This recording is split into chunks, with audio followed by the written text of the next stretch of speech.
Well, welcome to the home stretch of the 2024 election. It is now under 20 days until election night, and Florida Republicans are trying to prove there's no swing left in this swing state. Democrats are seeking a dramatic comeback after disastrous midterms. As we go live tonight to Capitol reporter Forrest Saunders, joining us from Tallahassee with new insight tonight. And Forrest, we're closing in on closing time, and every day now truly counts. Yeah, every day counts, every vote counts. In fact, let's talk a little bit about the number of people that have voted early in Florida. At last check, the University of Florida's election lab had more than 709,000 people casting ballots. That's a big number because it's actually more than eligible voting populations in some states, if you can believe it. With time running out and ballots now being cast, Florida Democrats on the attack Wednesday. In this election, let's choose leaders who respect our dignity and strengthen our community. They launched this new six-figure ad, an effort to turn out the state's 300,000 registered Haitians. It follows those unfounded claims from former President Donald Trump that Ohio migrants are eating pets. And when you have Republican leaders sowing fear, hate, and division, the consequences extend far beyond politics. I thought it was ruthless.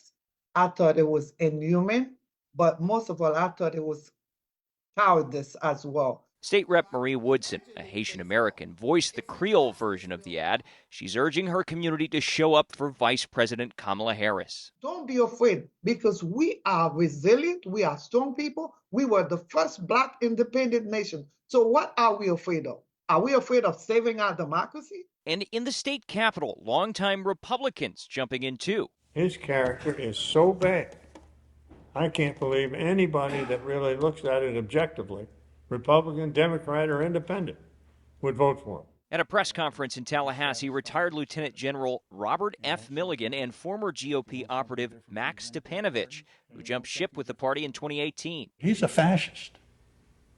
He's a fascist. And when I say a weak-minded Mussolini wannabe, I'm not kidding.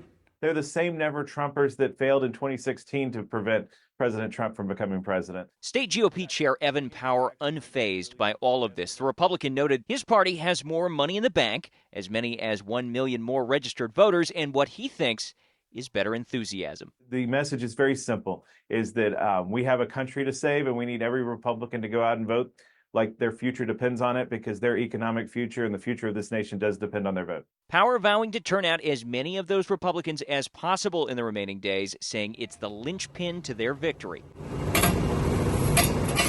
Florida now waits to find out who shows up on election night.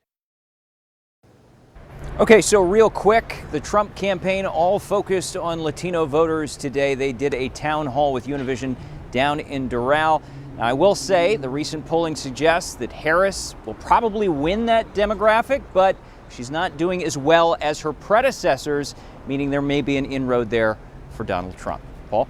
Forrest, any insight on whether the recent hurricanes are going to have any effect on this election? It doesn't appear that it's hurting turnout, but you have to wonder if it changes the priorities that some voters now have. If they're suffering major losses at home, the economic kind of issues would seem to be even more important now.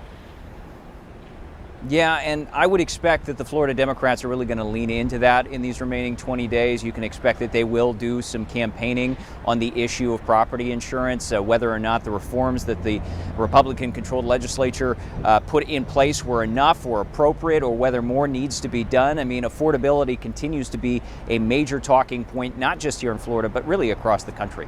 Any new data on Florida's Senate race? Rick Scott, Debbie Mucarsel-Powell, is that a tight race? I mean, judging from the ads, it would appear that they're really going to war with each other.